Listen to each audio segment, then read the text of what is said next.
y abogando por la unidad nacional en pro de la paz y la seguridad en el Ecuador, queremos dar la bienvenida en la revista de Opinión Democracia a la doctora Ana Belén Cordero, ex asambleísta del movimiento Creo. Lo invitamos para analizar este caso que causó revuelo en el Ecuador, que alteró el periodo ordinario, periodo presidencial de 4 años, cuando por esas acciones desestabilizadoras desde la Asamblea Nacional se llevó a cabo el juicio político que lo hizo la Revolución Ciudadana. Esto llegó a la Corte Constitucional. La Corte Constitucional, curiosamente, dio el visto bueno por presunciones y finalmente la justicia acaba de decir el caso Flopec, uno de los temas del juicio político, simplemente queda en nada. ¿Qué significado tiene luego de este dictamen, doctora Ana Belén Cordero? Muy buen día. Saludos a la audiencia y a usted, Miguel. Muchísimas gracias por la invitación. Buenos días. Bueno, recordará la estimada audiencia que este caso se inició primero por una presunta investigación del supuesto periodismo de investigación que había en esa época. Digo supuesto porque se ha comprobado a lo largo de los meses y de los años que ese no era tal periodismo de investigación, sino que servía a intereses distintos. Luego llegó como activismo político a la Asamblea Nacional a pedir que legisladores aparentemente o presuntamente investiguen estos hechos. Y los legisladores lo convirtieron en una presunta causal de juicio político que la verdad no se le podía pedir mucho en conocimiento jurídico ni económico a esos legisladores, pero sí se le esperaba eso a una Corte Constitucional que ha pasado por las aulas no solamente del pregrado, sino del posgrado, de la experiencia y del talante, sobre todo de cuidar las instituciones y la democracia. Lastimosamente, tanto ese presunto periodismo de investigación como también esos legisladores y esa Corte Constitucional no le fallaron a una persona o a un gobierno, le fallaron al país, porque eso devino, como usted bien planteó en la introducción, en una inestabilidad política posterior, un riesgo país bastante alto, y quienes plantearon ese juicio político hoy, sorprendentemente, están viviendo un poquito de su propia medicina. Este caso Flopec se trataba donde unos legisladores, la legisladora Viviana Veloz,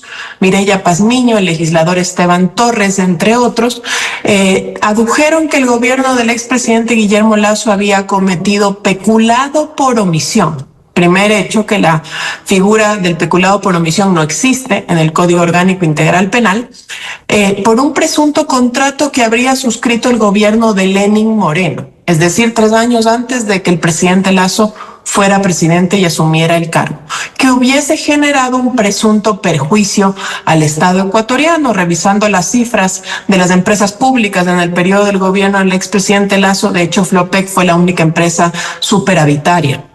Estas huestes de boicot además afirmaban que la Contraloría General del Estado habría sancionado al gobierno por este contrato cuando nunca lo hizo además. Entonces, con estos antecedentes se juntaron estas huestes de boicot desde la Asamblea Nacional con este, entre comillas, periodismo de investigación y armaron un relato que en cierta medida llevó a que se plantee este juicio político.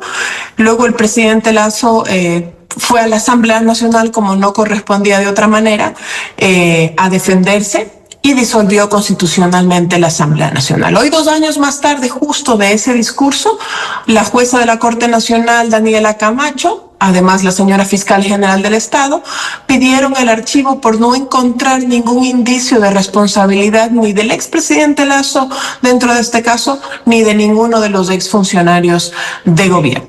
Razón al tiempo y tiempo a la razón. Eso es una demostración de cómo se pretendió, en definitiva, tratar de tumbar al presidente de entonces, Guillermo Lasso, con este caso llevado inicialmente en la Asamblea Nacional. Es una demostración cómo se pretendió tumbar desde distintos frentes el legislativo, digo el presunto periodismo de investigación, porque el serio debe mantenerse en el país, de hecho veo muy poco y debería existir más, y desde una Corte Constitucional irresponsable, además que ni siquiera fue capaz de abrir un expediente para verificar, por ejemplo, que unos determinados audios, que así lo afirma la Corte, que pertenecían a una persona, en verdad pertenecían a otra. Yo no sé cómo esos jueces de la Corte Constitucional ven a sus alumnos a los ojos hoy y califican luego de haber emitido este fallo, ¿no? Y esa es la misma Corte donde quedan aún 5 de esos 6 jueces que hoy también trabaja en la Corte Constitucional y a veces también en estos momentos amenaza con destituir al presidente de la República, Daniel Noboa. ¿Cuál fue el papel de la Corte para recordar, hacer historia, doctora Ana Belén Cordero? Porque buena pregunta, Miguel, porque es importante recordar la historia para no volver a repetirla, ¿no? Así es. El papel de la Corte tenía que, después del pedido de juicio político de estos legisladores, que algunos, de hecho 3 de ellos han vuelto a la Asamblea Nacional, 2 con el correísmo y 1 con el partido de gobierno, ADN, Esteban Torres me refiero. Ya, Esteban Torres, Mireya Pazmiño, que tiene una curula, y ¿quién más? Así es, Esteban Torres, Mireya Pazmiño y Viviana Veloz. 3 de los que han planteado el juicio político están de nuevo sentados en la Asamblea Nacional. Uno de ellos hoy preside las enmiendas a la Constitución. Este juicio, después de haber sido planteado, tenía la Corte Constitucional como corresponde que admitir o no a trámite el proceso de juicio político. Y con esos antecedentes, la Corte Constitucional se tomó el plazo que le correspondía para resolverlo y resolvieron 6 de 9 jueces, admitir a trámite este juicio político. Finalmente, mire, no le hicieron, como dije, daño al país, a una persona o a un gobierno, le hicieron daño al país, a la ciudadanía, le hicieron daño a lo que vino después. No sabemos finalmente qué hubiese pasado si es que no hubiesen dado trámite a ese juicio político. Probablemente, quizás el ex candidato presidencial, Fernando Villavicencio, no se lanzaba a elecciones, no se ponía en riesgo, no fallecía, quizás no hubiésemos vivido lo que vino después. En fin, son supuestos, ¿no? Pero yo sí creo que este fue un antecedente nefasto para que el día de mañana a cualquier presidente, al que venga, a Daniel Noboa, al que fuese, puedan llevarlo a juicio político por un argumento que ellos además inventaron, que se llama de mínima verosimilitud. Eso fue lo que hizo la Corte Constitucional. Y 5 de esos 6 jueces que votaron a favor de esa admisibilidad de juicio político hoy siguen sentados en la Corte Constitucional con una toga gigantesca que les queda enorme. Claro, y ellos, como usted también mencionó, ya ahora le advierten con algo que 3 reconocidos jueces constitucionales, 2 de ellos que ya no están, Carmen Corral, Enrique Herrería, una que sigue allí peleando los fallos constitucionales, la doctora Teresa Núquez, salvaron los votos y dijeron, la Corte se está excediendo en este caso específico. Así fue, los jueces en Herrería, Corral y Núquez, de los cuales solamente Núquez se mantiene en el cargo, hicieron votos salvados, no votaron a favor de este juez ponente. El juez ponente fue Ali Lozada, el expresidente de la Corte Constitucional.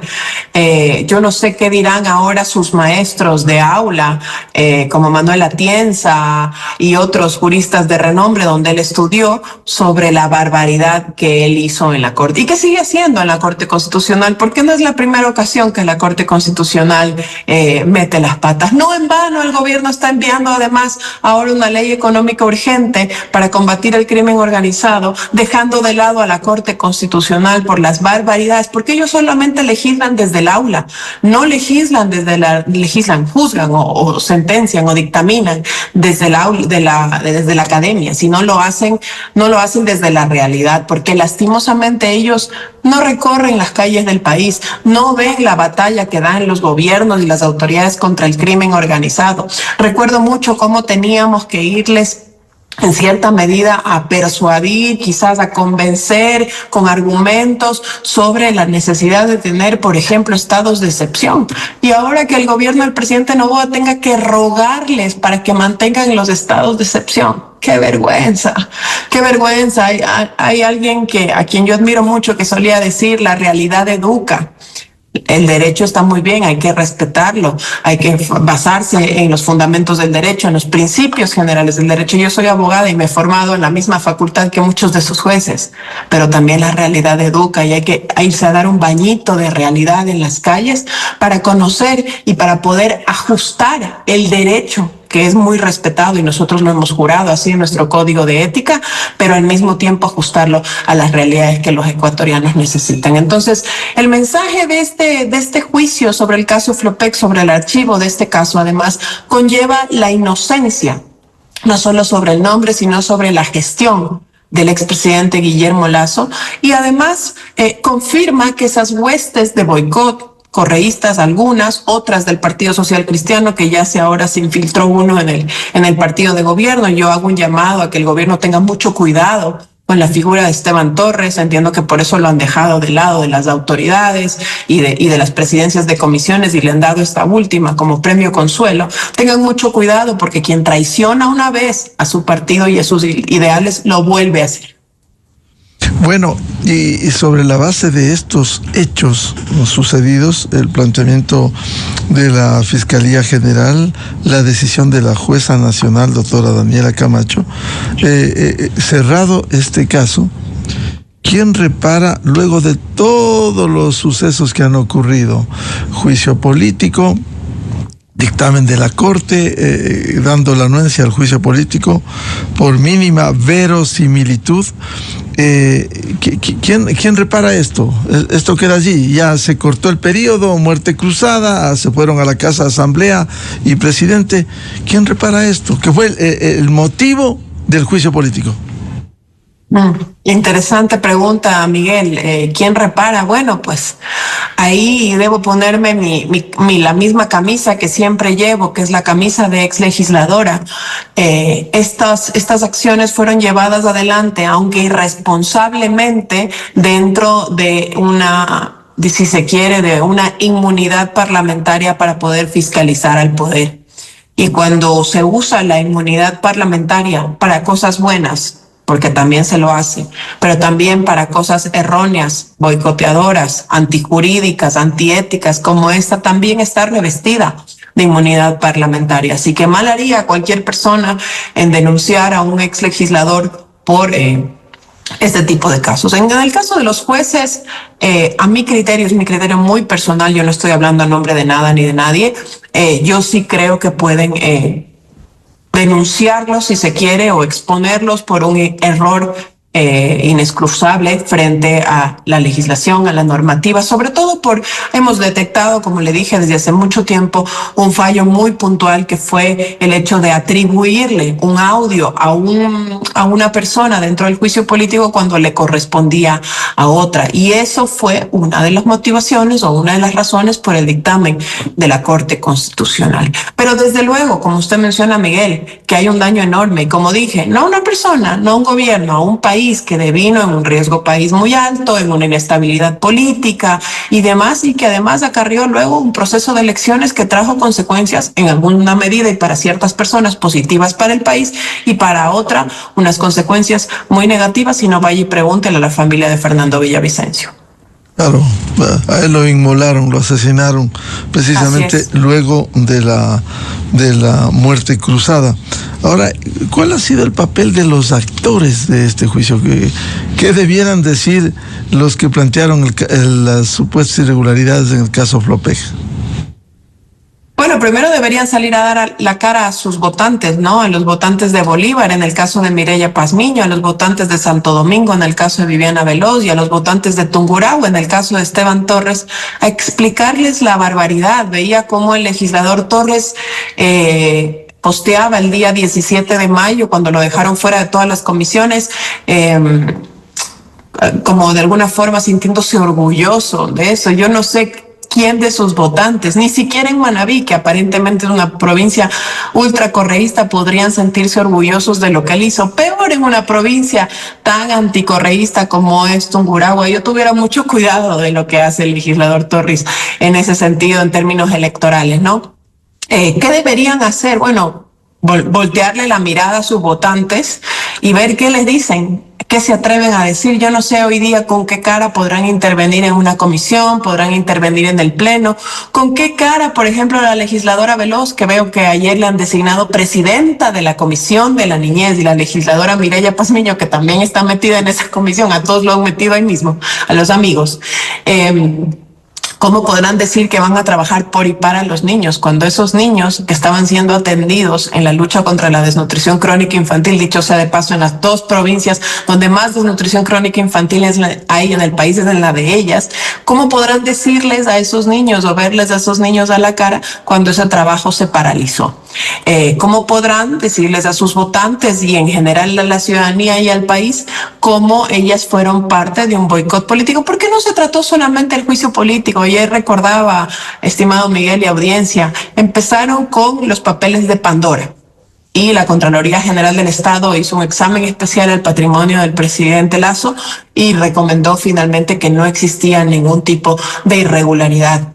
Luego fue, si mal no recuerdo, las negativas a algunas leyes que luego esos mismos textos le fueron aprobados al presidente Noboa, la reforma energética, la ley de zonas francas. Tardaron 1 año y medio en aprobar la enmienda constitucional que permitía que las Fuerzas Armadas y la Policía Nacional colaboren conjuntamente en pro de la seguridad. ¿Por qué la demoraron? Porque no les gustaba quien estaba sentado en Carondelet y quizás les gustaba el presidente Noboa. Y yo respeto, no tengo ningún comentario sobre eso, pero lo que sí digo es, ¿y con qué cara ven a sus votantes? ¿Están llenas sus manos de sangre en haber demorado una reforma en términos de seguridad? ¿Cuántos muertos tienen en su archivo? Yo sí creo que sí tienen mucha responsabilidad frente al país. El país les ha dado, o sus provincias le han dado una curula a estas dos legisladoras, pero bien hacen en haberlas puesto en el tacho de la historia. Y ojalá, por al menos estando en la Comisión de la Niñez, logren defender a nuestros niños, a nuestros jóvenes y a nuestros adolescentes, y no con una falsa defensa de los niños y de los jóvenes quieren exculpar a esos adolescentes infractores que sí cometen delitos y que hay que regular ese tipo de actitudes y de delitos dentro de un código penal, de un código de la niñez que su antecesora, Pierina Correa, la hermana del presidente Correa, demoró y hizo que se archive finalmente por no haber hecho su trabajo bien y a tiempo, ¿no? Reformas al Código de la Niñez que vienen desde hace 6 años. Así y que ni siquiera han podido avanzar. Quien les habla, estimado Miguel, planteó unas reformas a ese código para agilizar los procesos de adopción. Me acuerdo que fui y las planteé en la comisión con la señora Pierina Correa, que presidía esa comisión, y le dije, Pierina, ya esto fue en el año 2023, estamos hablando hace 2 años. Le dije, Pierina, lleva estas reformas ya al pleno.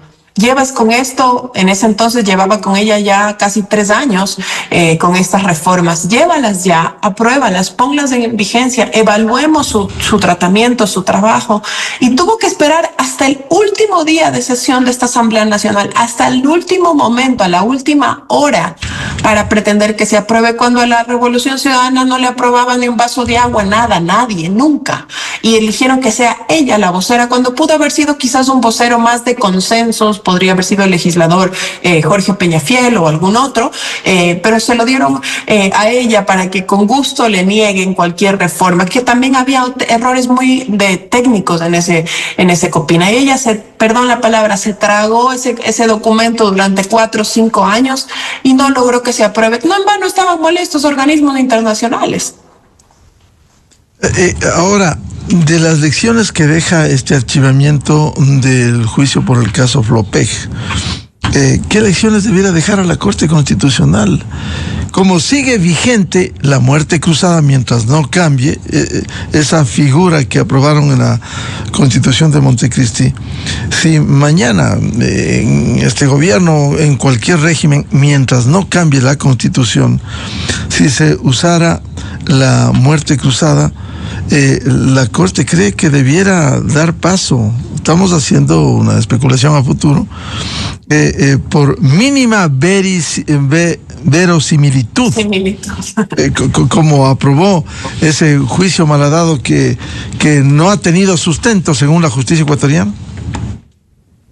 Mire, este antecedente que ha planteado estos 6 de 9 jueces de la Corte Constitucional han sentado un muy mal precedente para la institucionalidad del país y para la estabilidad política. Algo que nos ocurre, por ejemplo, cuando quieren venir capitales de América del Sur, se saltan pues de Ecuador, van a Colombia, van a Perú, porque por ejemplo en Perú, que también hay inestabilidad política, se sigue manteniendo una estabilidad económica, el riesgo país es bajísimo. Entonces, ¿quién generó entre otros, esta inestabilidad política?